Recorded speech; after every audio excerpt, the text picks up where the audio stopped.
Good afternoon, everyone. The United States Constitution matters even during a pandemic.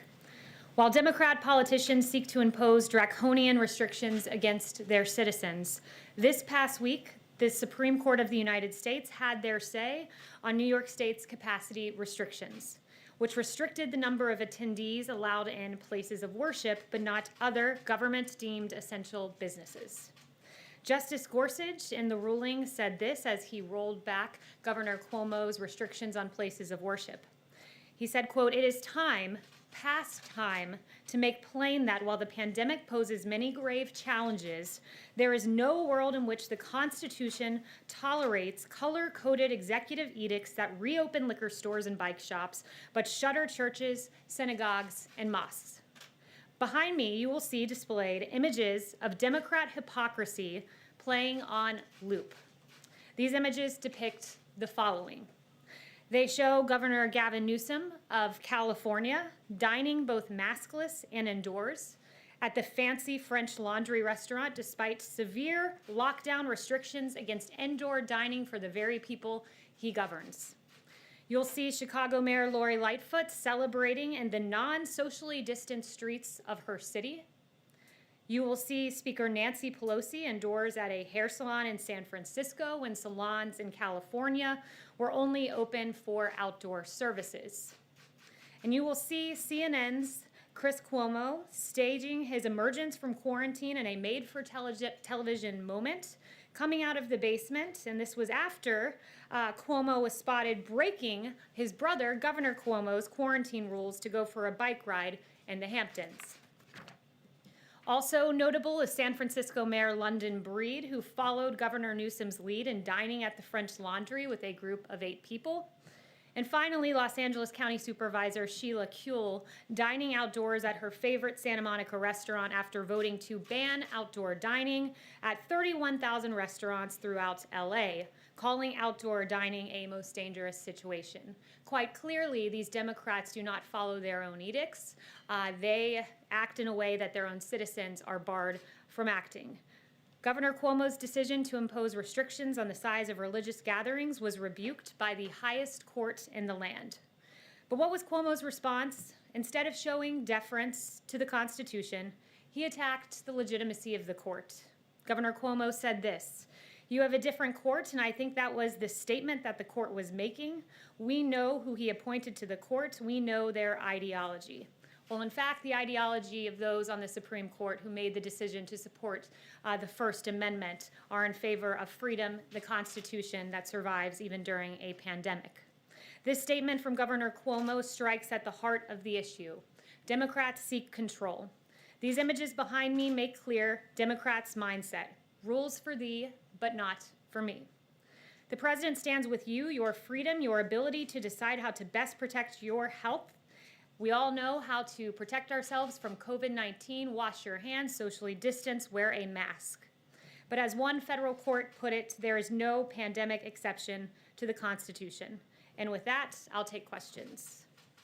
Welcome back, Kristen. Good to have you back. Thank you so much. Good to see you. Thank you. Appreciate it. I want to ask you about comments that the Attorney General made to the Associated Press. He said, quote, "To date, we have not seen fraud on a scale that could have affected a different outcome in the election." Given that, why hasn't President Trump conceded? So first, he went on to say this. It was in an AP interview where he made that initial comment, but in that same AP interview, he went on to say that he thinks a lot of people are confusing the use of the federal criminal justice system with allegations that should be made in civil lawsuits. And he discerned the fact that, he said, quote, "There's a growing tendency to use the criminal justice system as sort of a default fix-all, and the campaigns litigation is all civil litigation, which is apart from something that the DOJ would be involved in." Follow up with you on that of more than 40 cases that have been brought by the president's legal team. The majority have been denied or dismissed. The election results have been certified in all of the battleground states. Does the president still think he has a path to win? The president has said that he believes all legal votes should be counted and all illegal votes should not be counted. And in fact, the campaign is pursuing that litigation. I can't get into the details of that litigation here, but they still do have active cases in Nevada and Wisconsin. But how does he overturn the results when they've already been certified in these battleground states, Kayleigh? Again, the president is just looking for every legal vote to be counted, and I will leave it to the campaign to pursue their end. And one more, does he have faith in Attorney General Bill Barr? Does he still have confidence in Bill Barr? The president, if he has any personnel announcements, will be the first to know it. Yeah. We'll go for Janet. Thank you. Two questions. Has the president then spoken to Attorney General Bill Barr since these comments came out yesterday? I'm not aware if they've spoken. I know the Attorney General was here yesterday for a pre-planned meeting with the Chief of Staff, and they discussed an array of issues, but I'm not aware if the President has spoken to him directly. Has the president considered any preemptive pardons to any of his kids? Has he talking to Attorney Giuliani about this? I've heard no mention of any pardons in any conversations I've had in the White House other than the pardon of Lieutenant General Michael Flynn, a 3-star general who I've discussed from this podium before, who had his life ruined. He was a valiant hero who served his country both on the battlefield and then came to work in government. And what happened to him was there was an FBI note that said they wanted to get Lieutenant General Michael Flynn to lie.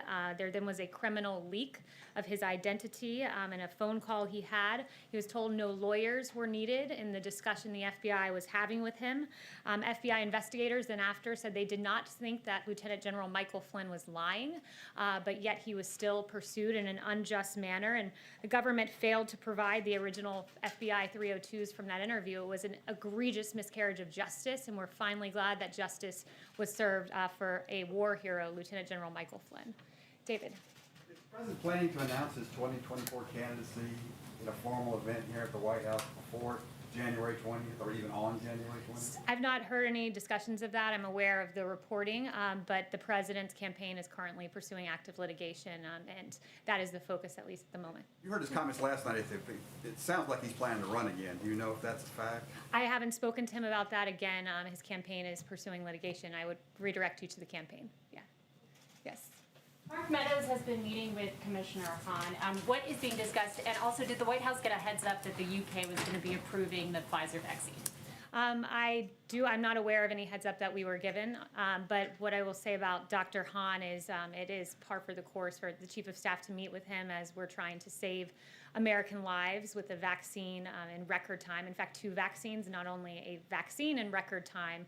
You heard Monsef Salawi say a vaccine normally takes anywhere from 4 years to 25 years. He said that in an interview last week, and this was in 10 months. It's remarkable progress, but we still want to make sure that it comes as fast, as expeditiously, but as safely as possible, because we know by that each day that passes, there are more American lives at stake. So we want to make sure it comes out as quickly as the data allows it to, and we will have 40 million doses by the end of the year, which is a tremendous achievement, not just to have gotten a vaccine in this time, but to have produced 40 million in advance. It's having a businessman as president. It's the Trump vaccine.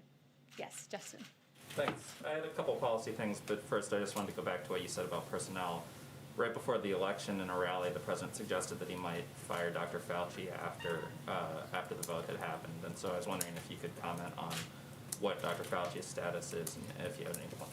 Yeah, I've heard no discussions of that. Dr. Fauci's still hard at work on the task force. And then there were 2 things that the president mentioned as policy goals that would happen before the election that we haven't seen any sort of obvious progress on, so I wanted to check in on those. The first is the $200 Medicare prescription drug card that was supposed to happen before the election.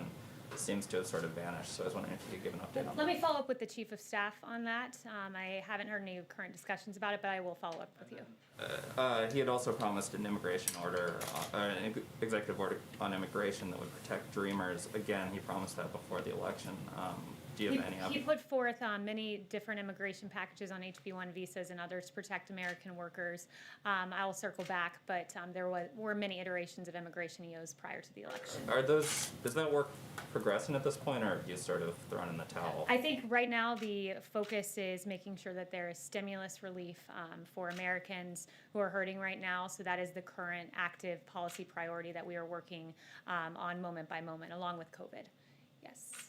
Yes.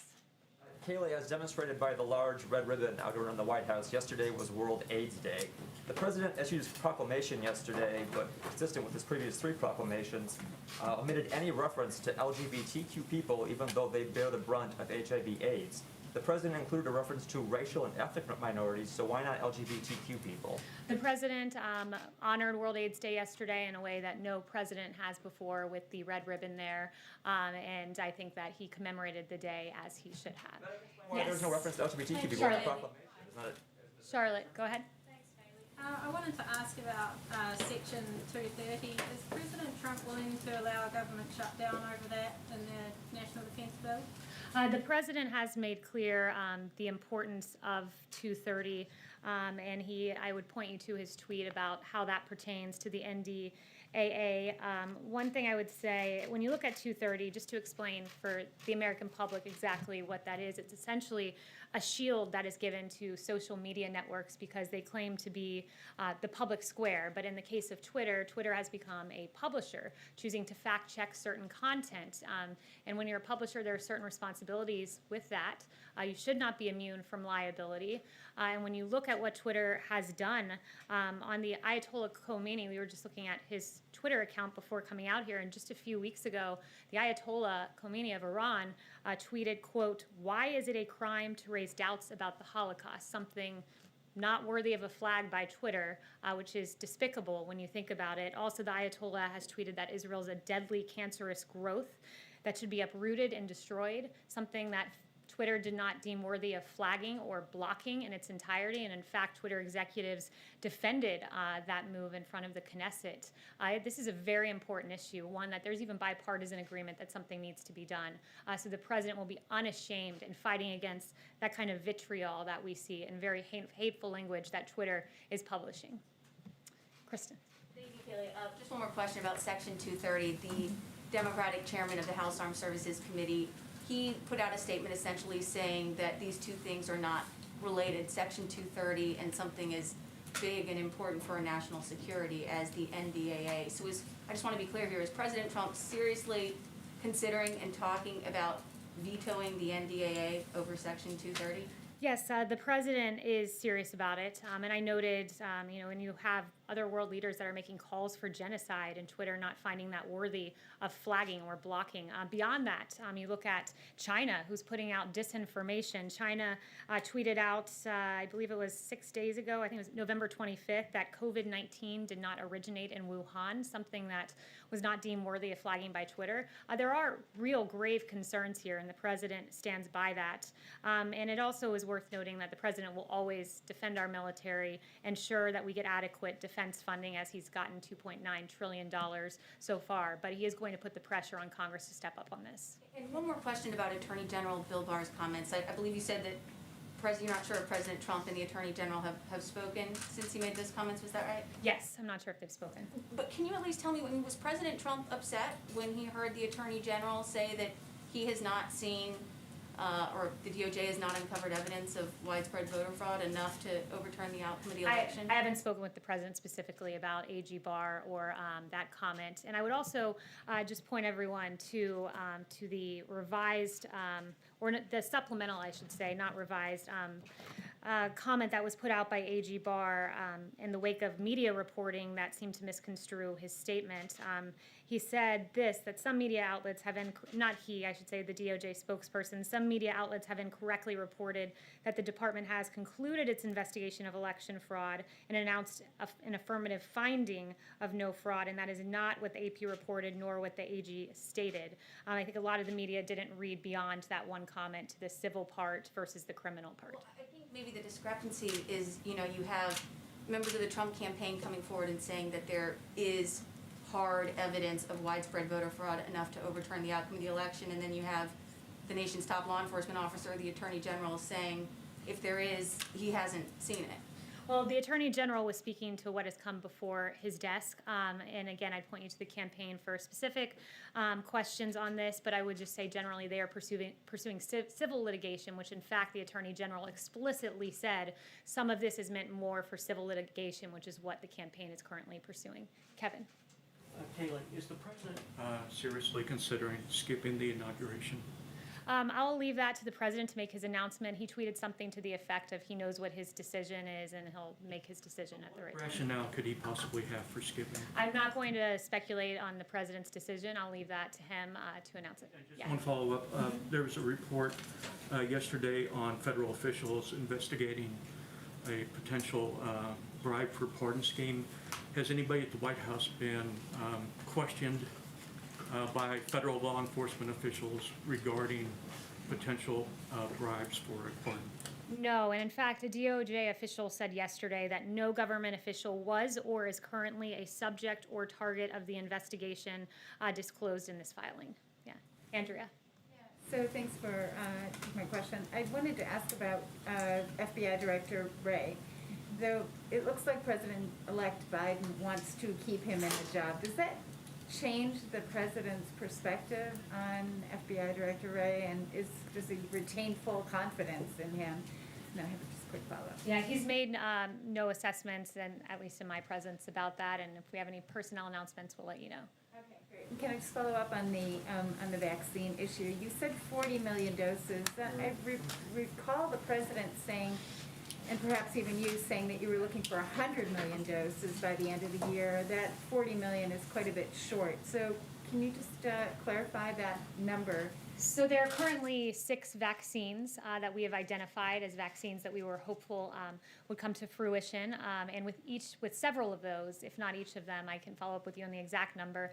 We have manufacturing contracts. So we have manufactured doses with several of these, but they have to come to completion. So with each new vaccine that comes, along with that will come millions and millions of doses that have already been manufactured in time. But currently, of the 4 vaccines in phase 3 clinical trial, Moderna, Pfizer, AstraZeneca, and Janssen, 2 of those have gotten to the point of applying for an EUA. So really, it's incumbent on the manufacturer and those going through the phase 3 clinical trial to get that data to us, and then it's manufactured and ready to go. So the moment someone else gets to a 94% effectiveness rate or whatever the barometer is, we will have those doses. Yes. Yes. Thanks, Kayleigh. I have just 2 quick questions if I could. Georgia officials have said election workers there are facing threats because of the president's false claims about winning the state and his rhetoric about the election.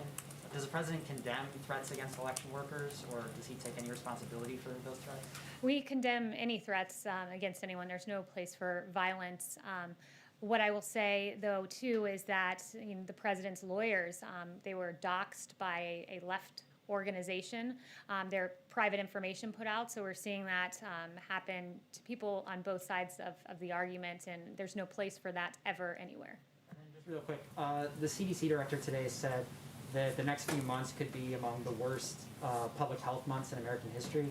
I wondered, does the White House, is it setting a good example for the public for the White House to be holding in-person holiday parties at a time when the CDC and other organizations are asking Americans to forego those kinds of celebrations for their own safety?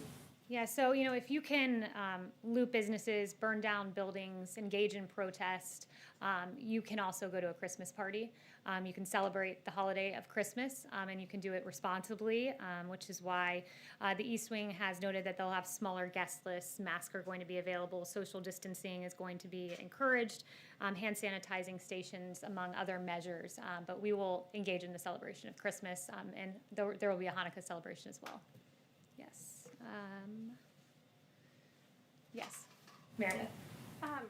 Thanks. Does President Trump, has he had any kind of conversations with allies on Capitol Hill about challenging Joe Biden's electoral college votes with Congress? We saw one of his allies today said he plans to do that.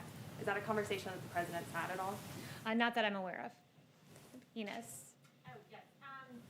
The White House Coronavirus Task Force is privately telling governors that Americans under the age of 40 who gathered with people outside their household at Thanksgiving are dangerous to others and should isolate immediately. Why is the White House not publicly sharing that same information with Americans? You said that was in what document was that? The White House Coronavirus Task Force is privately telling governors. That those Thanksgiving celebrations there's CDC guidance out there as to when you should and should not isolate, so I would point you to that. That's all been publicly available since the beginning of all of this. Christian. Yeah, thanks, Kayleigh. So if some version of the defense authorization makes it to the president's desk with language that terminates Section 230, would he sign it into law, even if there's language in there that renames bases bearing Confederate, names or named after Confederate officials? Yeah, he's said before he's very much against the Warren Amendment, and public polling is with him on that. How that intersects with the 230 tweet, I will have to follow up with him about. I don't know if that position has changed, given what he tweeted recently, but I will follow up on that. And then on China, Yes. Joe Biden told the Times that he doesn't want to roll back the China tariffs or the Phase 1 trade deal. Do you know if the president plans on reaching out to Mr. Biden to talk about, China trade, since it's been such a hot policy issue, or any other policy really, before January 20th? I'm not aware of any plans of that at the moment, but if I do, I'll let you know. Yeah. Meredith. You gave some examples of, lawmakers who've been talking about COVID, but I am curious, where has President Trump been in offering public leadership on this topic of the coronavirus, especially as we've seen cases surge? We haven't seen the president make any sort of public comments or even tweets about this surge in cases. So I'm curious what sort of examples you have. Yeah, quite a bit. I mean, he's created the greatest testing system in the world. He gave a press conference about 2 weeks ago, I believe, on the vaccine, which he has done at warp speed because he's torn down bureaucratic barriers. He's been hard at work. He's done, I don't know how many coronavirus task force briefings from this podium, but the work he's done speaks for itself. The fact that now the case fatality rate in this country is 2%. It was 6% in April, and what that means is it's a testament to our therapeutics. Another thing that happened recently, in fact, mid-November, got almost no attention, but it's again a testament to the president, is the two new therapeutics. They are renditions of, one is a monoclonal antibody, another one is a Regeneron therapeutic, and these two therapeutics are given to people with mild to moderate COVID symptoms that are at high risk for severe COVID or hospitalization. So the fact that we've got to the point where we now have therapeutics we can give you in advance to try to prevent you from going to a hospital, and we've sent out 169,000 vials of one and 36,000 vials of another just in a few weeks. He's hard at work at this with the task force behind the scenes. And when we talk about his public leadership, just on COVID generally, I think it's a fitting time, given your question, to note Dr. Fauci now says that we should keep the schools open. He said that this Sunday. This is something the president has said for months. It caused me to go back to July and look at one of my briefing books from July 16th, 2020. And what I found in there was this. The science was always on our side about keeping schools open way back in July. It's being acknowledged now, but in July you had Dr. Redfield saying, unlike flu, kids are not driving the transmission cycle. You had Dr. Atlas, who's been a leading voice on keeping the schools open, saying everyone else in the Western world, our peer nations are doing it. We can do it. This was back in July. We had a study from the Netherlands about few reports of infections from schools that had stayed open. This was back in July. You had a Yale School of Public Health professor named Albert Coe saying that the bottom line is the impacts of COVID-19 on children is minimal or very low compared to other groups. There was a Lancet quote to that same effect. This was back in July when the president was saying, keep the schools open. I'm looking at the science. It's detrimental to keep kids out of school. But what were Democrats saying? When the president was following the science, here's what Democrats were saying. You had Governor Gavin Newsom say this, I'm not taking pressure from Trump on opening schools. You had Governor Cuomo saying it's not up to the president about opening schools as schools were shut down. You had Mayor de Blasio, who interestingly reversed himself this week, and now kids can go back to school. But back in July, when the science was on our side, he was saying what we won't do is ignore the science and recklessly charge ahead like our president, who was always following the science. You had Jennifer Rubin tweeting that now he wants to kill your kids. I'm not sure how that's responsible reporting. And then you had Anderson Cooper saying that he actually just doesn't care about kids at all, nor the health of their teachers and parents. And you had the American Federation of Teachers and the National Education Association railing against the president as well. The president's followed the science. He's also kept in mind we have a constitution, and he will be unashamed and always advocating for the science and the best interests of the children of this country. Thank you very much.